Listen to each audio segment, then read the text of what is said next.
कथा कहानी काव्य में आपका स्वागत है। कहानियों, कविताओं और व्यंग के रूप में साहित्य हमें वक्त विशेष के देश, समाज और जीवन दर्शन से अवगत कराता है। यह हमारा एक प्रयास है ऐसी रचनाओं को आवाज़ देकर आप तक पहुंचाने का। हमारे साथ जुड़िए हमारे YouTube चैनल और Facebook पेज पर। Like, share, subscribe. कथा कहानी काव्य।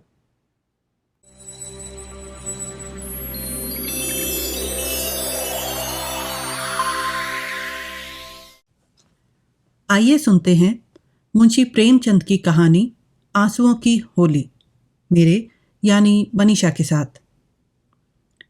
नामों को बिगाड़ने की प्रथा न जाने कब चली और कहाँ शुरू हुई। कोई इस संसार व्यापी रोग का पता लगाए तो ऐतिहासिक संसार में अवश्य ही अपना नाम छोड़ जाए। पंडित का नाम तो श्री विलास था, पर मित्र लोग सिलबिल कहा करते थे। नामों का असर चरित्र पर कुछ न कुछ पड़ जाता है। बेचारे सिलबिल सचमुच ही सिलबिल थे। दफ्तर जा रहे हैं मगर पाजामे का इजारबंद लटक रहा है। सिर पर फेल्ट कैप है, पर लंबी सी चुटिया पीछे झांक रही है। अचकन यूं बहुत सुंदर है। न जाने उन्हें त्योहारों से क्या चिढ़ थी। दिवाली गुजर जाती पर वह भला मानस कौड़ी हाथ में न लेता, और होली का दिन तो उनकी भीषण परीक्षा का दिन था। 3 दिन तक वह घर के बाहर न निकलते। घर पर भी काले कपड़े पहने बैठे रहते थे। यार लोग टोह में रहते थे कि कहीं बच्चा फंस जाए, मगर घर में घुसकर तो फौजदारी नहीं की जाती। एक आध बार फंसे भी, मगर घिघिया पुदिया कर बेदाग निकल गए। लेकिन अब की समस्या बहुत कठिन हो गई थी। शास्त्रों के अनुसार 25 वर्ष तक ब्रह्मचर्य का पालन करने के बाद उन्होंने विवाह किया था। ब्रह्मचर्य के परिपक्व होने में जो थोड़ी बहुत कसर रही, वह 3 वर्ष के गौने की मुद्दत ने पूरी कर दी। यद्यपि स्त्री से उन्हें कोई शंका न थी, तथापि वह औरतों को सिर चढ़ाने के हामी न थे। इस मामले में उन्हें अपना वही पुराना दुराना रंग ढंग पसंद था। बीवी को जब कसकर डांट दिया तो उसकी मजाल है कि वह रंग हाथ से छुए। विपत्ति यह थी कि ससुराल के लोग भी होली मनाने आने वाले थे। पुरानी मसल है, बहन अंदर तो भाई सिकंदर। इन सिकंदरों को कौन रोक सकता है। स्त्री ने आंखें फाड़कर कहा, अरे भैया, क्या सचमुच रंग न घर लाओगे? यह कैसी होली है बाबा? सिलबिल ने त्योरियां चढ़ाकर कहा, बस, मैंने एक बार कह दिया और बात दोहराना मुझे पसंद नहीं। घर में रंग नहीं आएगा और ना कोई छुएगा। मुझे कपड़ों पर लाल छींटे देखकर मतली आती है। हमारे घर में ऐसी ही होली होती है। स्त्री ने सिर झुकाकर कहा, तो ना लाना रंग संग। मुझे रंग लेकर क्या करना है? जब तुम ही रंग ना छुओगे तो मैं कैसे छू सकती हूं? सिलबिल ने प्रसन्न होकर कहा, निसंदेह यही साध्वी स्त्री का धर्म है। लेकिन भैया तो आने वाले हैं, वह क्यों मानेंगे? उनके लिए भी मैंने एक उपाय सोच लिया है। उसे सफल करना तुम्हारा काम है। मैं बीमार बन जाऊंगा, एक चादर ओढ़कर लेटा रहूंगा। तुम कहना इन्हें ज्वर आ गया, बस चलो छुट्टी हुई। स्त्री ने आंखें नचाकर कहा, ए नौज, कैसी बातें मुंह से निकालते हो? ज्वर जाए मुद्दई के घर, यहां आए तो मुंह झुलस दूं निगोड़े का। तो फिर दूसरा उपाय ही क्या है? तुम ऊपर वाली छोटी कोठरी में छिप रहना। मैं कह दूंगी उन्होंने जुलाब लिया है, बाहर निकलेंगे तो हवा लग जाएगी। पंडित जी खिल उठे, बस बस, यही सबसे अच्छा। होली का दिन है, बाहर हाहाकार मचा हुआ है। पुराने जमाने में अबीर और गुलाल के सिवा और कोई रंग न खेला जाता था। अब नीले, हरे, काले सभी रंगों का मेल हो गया है, और इस संगठन से बचना आदमी के लिए तो संभव नहीं। हां, देवता बचें। सिलबिल के दोनों साले मोहल्ले भर के मर्दों, औरतों, बच्चों और बूढ़ों का निशाना बने हुए थे। बाहर के दीवान खाने के फर्श, दीवारें, यहां तक कि तस्वीरें भी रंग उठी थीं। घर में भी यही हाल था। मोहल्ले की नंदे भला कब मानने वाली थी, पर नाला तक रंगीन हो गया था। बड़े साले ने पूछा, क्यों री चंपा, क्या सचमुच उनकी तबीयत अच्छी नहीं? खाना खाने भी ना आए? चंपा ने सिर झुकाकर कहा, हाँ भैया, रात ही से पेट में कुछ दर्द होने लगा। डॉक्टर ने हवा में निकलने को मना कर दिया है। जरा देर बाद छोटे साले ने कहा, क्यों जीजी, क्या भाई साहब नीचे नहीं आएंगे? ऐसी भी क्या बीमारी है? कहो तो ऊपर जाकर देखाऊं? चंपा ने उसका हाथ पकड़कर कहा, नहीं नहीं, ऊपर मत जाइयो, वह रंग बंग से ना खेलेंगे। डॉक्टर ने हवा में निकलने को मना कर दिया है। दोनों भाई हाथ मल कर रह गए। सहसा छोटे भाई को एक बात सूझी, जीजा जी के कपड़ों के साथ क्यों ना होली खेलें? वे तो बीमार नहीं हैं। बड़े भाई के मन में भी यही बात बैठ गई। बहन बेचारी अब क्या करती। सिकंदरों ने कुंजियां उसके हाथ से ली और सिलबिल के सारे कपड़े निकाल निकाल कर रंग डाले, रुमाल तक न छोड़ा। जब चंपा ने उन कपड़ों को आंगन में अलगनी पर सूखने को डाल दिया तो ऐसा जान पड़ा मानो किसी रंगरेज ने ब्याह के जोड़े रंगे हों। सिलबिल ऊपर बैठे बैठे यह तमाशा देख रहे थे, पर जबान न खोलते थे। छाती पर सांप सा लौट रहा था। सारे कपड़े खराब हो गए, दफ्तर जाने को भी कुछ न बचा। इन दुष्टों को मेरे कपड़ों से क्या जाने बैर था। घर में नाना प्रकार के स्वादिष्ट व्यंजन बन रहे थे। मोहल्ले की एक ब्राह्मणी के साथ चंपा जुटी हुई थी। दोनों भाई और कई अन्य सज्जन आंगन में भोजन करने बैठे थे तो बड़े साले ने चंपा से पूछा, कुछ उनके लिए भी खिचड़ी विचड़ी बनाई है? पूरियां तो बेचारे आज ना खा सकेंगे। चंपा ने कहा, अभी तो नहीं बनाई, अब बना लूंगी। वारी तेरी अकल, अभी तक तुझे इतनी फिक्र नहीं कि वह बेचारे क्या खाएंगे? तू तो इतनी लापरवाह कभी न थी। जा निकाल ला जल्दी से चावल और मूंग की दाल। लीजिए। खिचड़ी पकने लगी। इधर मित्रों ने भोजन करना शुरू किया। सिलबिल ऊपर बैठे अपनी किस्मत को रो रहे थे। उन्हें इस सारी विपत्ति का एक ही कारण मालूम होता था, विवाह। चंपा ना आती तो ये साले क्यों आते? कपड़े क्यों खराब होते? होली के दिन मूंग की खिचड़ी क्यों खाने को मिलती? मगर अब पछताने से क्या होता है? जितनी देर में लोगों ने भोजन किया उतनी देर में खिचड़ी तैयार हो गई। बड़े साले ने खुद चंपा को ऊपर भेजा कि खिचड़ी की थाली ऊपर दे आए। सिलबिल ने थाली ली और कुपित नेत्रों से देखकर कहा, इसे मेरे सामने से हटा ले जाओ। क्या आज उपवास ही करोगे? तुम्हारी यही इच्छा है तो यही सही। मैंने क्या किया? सवेरे से जुटी हुई हूं। भैया ने खुद खिचड़ी डलवाई और मुझे यहां भेजा। हाँ, वह तो मैं देख ही रहा हूं कि मैं घर का स्वामी नहीं। सिकंदरों ने उस पर कब्जा जमा लिया। मगर मैं यह नहीं मान सकता कि तुम चाहती तो और लोगों के पहले ही मेरे पास थाली ना पहुंच जाती। मैं इस पतिव्रत धर्म के विरुद्ध हूं। और क्या कहूं? तुम तो देख ही रहे थे कि दोनों जने मेरे सिर पर सवार थे। अच्छी दिल लगी है कि लोग तो समोसे और खस्ते उड़ाएं और मुझे मूंग की खिचड़ी दी जाए। वाह रे नसीब! तुम 2-4 कौर खा लो, मुझे ज्यों ही अवसर मिलेगा दूसरी थाली लाऊंगी। सारे कपड़े रंगवा डाले, दफ्तर कैसे जाऊंगा? यह दिल लगी मुझे जरा भी पसंद नहीं। मैं इसे बदमाशी कहता हूं। तुमने संदूक की कुंजी क्यों दे दी? क्या मैं इतना पूछ सकता हूं? जबरदस्ती छीन ली। तुमने सुना नहीं? करती क्या? अच्छा, जो हुआ सो हुआ। ये थाली ले जाओ। धर्म समझना तो दूसरी थाली लाना, नहीं तो आज व्रत ही सही।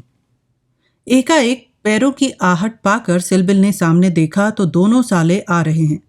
उन्हें देखते ही बेचारे ने मुंह बना लिया, चादर से शरीर ढक लिया और करहाने लगे।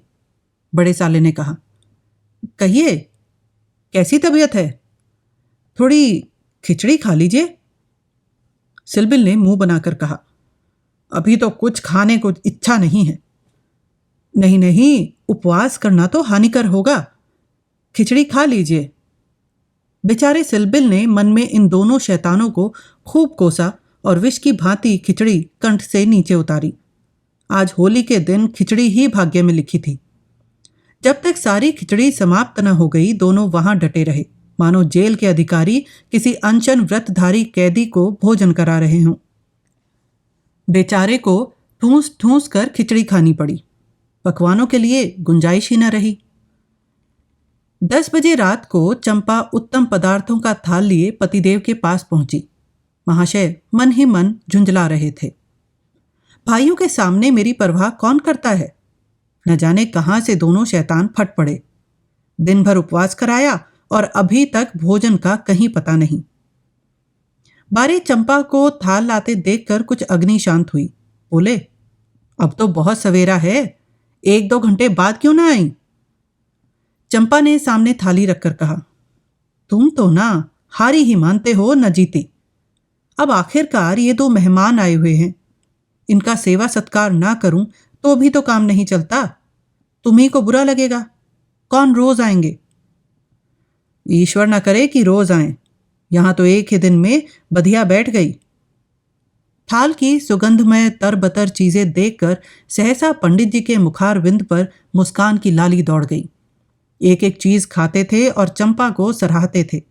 सच कहता हूं चंपा, मैंने इतनी चीजें कभी नहीं खाई थी।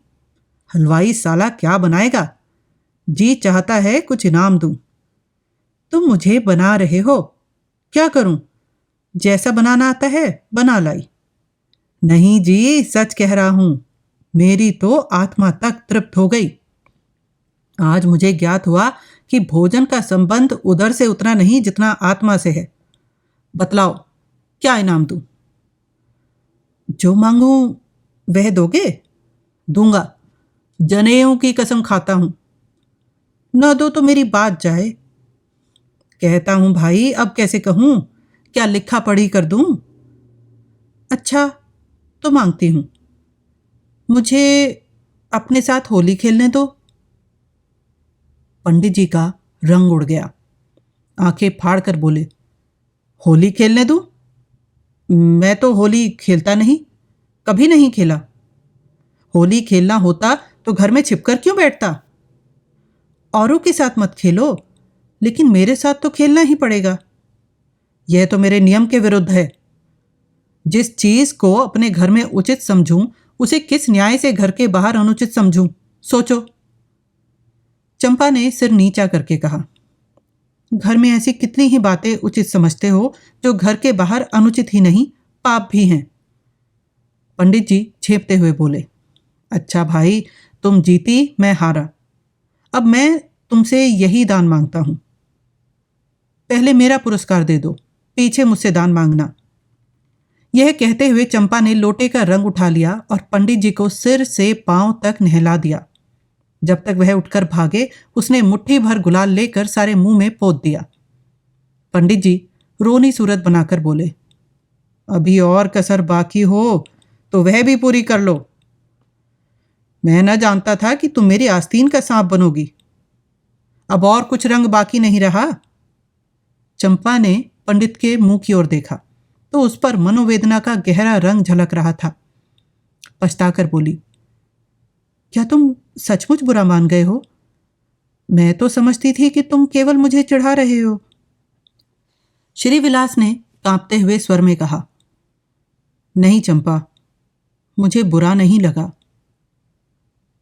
हाँ, तुमने मुझे उस कर्तव्य की याद दिला दी जो मैं अपनी कायरता के कारण भुला बैठा था। वह सामने जो चित्र देख रही हो, मेरे परम मित्र मनहरनाथ का है, जो अब संसार में नहीं है। तुमसे क्या कहूं, कितना सरस, कितना भावुक, कितना साहसी आदमी था। देश की दशा देख देख कर उसका खून जलता रहता था। 19-20 की कोई उम्र होती है, पर वह उसी उम्र में अपने जीवन का मार्ग निश्चित कर चुका था। सेवा करने का अवसर पाकर वह इस तरह उसे पकड़ता था मानो संपत्ति हो। जन्म का विरागी था। वासना तो उसे छू ही न गई थी। हमारे और साथी सैर सपाटे करते थे, पर उसका मार्ग सबसे अलग था। सत्य के लिए प्राण देने को तैयार। कहीं अन्याय देखा और उसकी भवें तन गई। कहीं पत्रों में अत्याचार की खबर देखी और चेहरा तमतमा उठा। ऐसा तो मैंने आदमी ही नहीं देखा। ईश्वर ने अकाल ही बुला लिया, नहीं तो वह मनुष्यों में रत्न होता। किसी मुसीबत के मारे का उद्धार करने को अपने प्राण हथेली पर लिए फिरता था। स्त्री जाति का इतना आदर और सम्मान कोई क्या करेगा? स्त्री उसके लिए पूजा और भक्ति की वस्तु थी। 5 वर्ष हुए, यही होली का दिन था। मैंने भंग के नशे में चूर, रंग में सिर से पांव तक नहाया हुआ उसे गाना सुनने के लिए बुलाने गया तो देखा कि वह कपड़े पहने कहीं जाने को तैयार है। पूछा, कहाँ जा रहे हो? तो उसने मेरा हाथ पकड़कर कहा, तुम अच्छे वक्त पर आ गए, नहीं तो मुझे जाना पड़ता। एक अनाथ बुढ़िया मर गई, उसे कोई कंधा देने वाला नहीं मिलता। कोई किसी मित्र से मिलने गया हुआ है, तो कोई नशे में चूर पड़ा है। कोई मित्रों की दावत कर रहा है, कोई महफिल सजाए बैठा है। कोई लाश को उठाने वाला नहीं है। ब्राह्मण क्षत्रिय उस चमारिन की लाश कैसे छुएंगे? उनका तो धर्म भ्रष्ट होता है। कोई तैयार नहीं होता। बड़ी मुश्किल से 2 कहार मिले हैं। एक मैं हूं, चौथे आदमी की कमी थी, सो ईश्वर ने तुम्हें भेज दिया। चलो चलें। हाय, अगर मैं जानता कि यह प्यारे मनहर का आदेश है तो आज मेरी आत्मा को इतनी ग्लानि न होती। मेरे घर कई मित्र आए हुए थे। गाना हो रहा था। उस वक्त लाश उठाकर नदी जाना मुझे अप्रिय लगा। बोला, इस वक्त तो भाई मैं नहीं आ सकता, घर पर मेहमान बैठे हुए हैं, मैं तुम्हें बुलाने आया था। मनहर ने मेरी ओर तिरस्कार की नेत्रों से देखकर कहा, अच्छी बात है, तुम जाओ, मैं और कोई साथी खोज लूंगा। मगर तुमसे मुझे ऐसी आशा नहीं थी। तुमने भी वही कहा जो तुमसे पहले औरों ने कहा था। कोई नई बात नहीं थी। अगर हम लोग अपने कर्तव्य को भूल ना गए हो तो आज यह दशा ही क्यों होती? ऐसी होली को धिक्कार है। त्योहार तमाशा देखने, अच्छी अच्छी चीजें खाने और अच्छे अच्छे कपड़े पहनने का नाम नहीं है। यह व्रत है, तप है। अपने भाइयों से प्रेम और सहानुभूति करना ही त्योहार का खास मतलब है। और कपड़े लाल करने के पहले खून को लाल कर लो। सफेद खून पर यह लाली शोभा नहीं देती। यह कहकर वह चला गया। मुझे उस वक्त यह फटकारें बहुत बुरी मालूम हुई। अगर मुझमें वह सेवा भाव न था तो उसे मुझे यूं धिक्कारने का कोई अधिकार न था। घर चला आया, पर वे बातें अक्सर मेरे कानों में गूंजती रहती। होली का सारा मजा बिगड़ गया। 1 महीने तक हम दोनों की मुलाकात न हुई। कॉलेज इम्तिहान की तैयारी के लिए बंद हो गया था, इसलिए कॉलेज में भेंट ना होती थी। मुझे कुछ खबर नहीं वह कब और कैसे बीमार पड़ा, कब अपने घर गया। सहसा एक दिन मुझे उसका एक पत्र मिला। हाँ, उस पत्र को पढ़कर आज भी छाती फटने लगती है। श्रीविलास एक क्षण तक गला रुक जाने के कारण बोल ना सके। फिर बोले, किसी दिन तुम्हें फिर दिखाऊंगा। लिखा था, मुझसे आखिरी बार मिल जा, अब शायद इस जीवन में भेंट ना हो। खत मेरे हाथ से छूटकर गिर पड़ा। उसका घर मेरठ जिले में था। दूसरी गाड़ी जाने में आधे घंटे की कसर थी, तुरंत चल पड़ा। चंपा, उसके बाद मैंने होली नहीं खेली। होली ही नहीं, और सभी त्योहार छोड़ दिए। ईश्वर ने शायद मुझे क्रिया की शक्ति नहीं दी। अब बहुत चाहता हूं कि कोई मुझसे सेवा का काम ले। खुद आगे नहीं बढ़ सकता, लेकिन आज वह रंग डालकर तुमने मुझे उस धिक्कार की याद दिला दी। ईश्वर मुझे ऐसी शक्ति दे कि मैं मन में ही नहीं, कर्म में भी मनहर नाथ बनूं। यह कहते हुए श्रीनिवास ने तश्तरी से गुलाल निकाला और उसे चित्र पर छिड़क कर प्रणाम किया।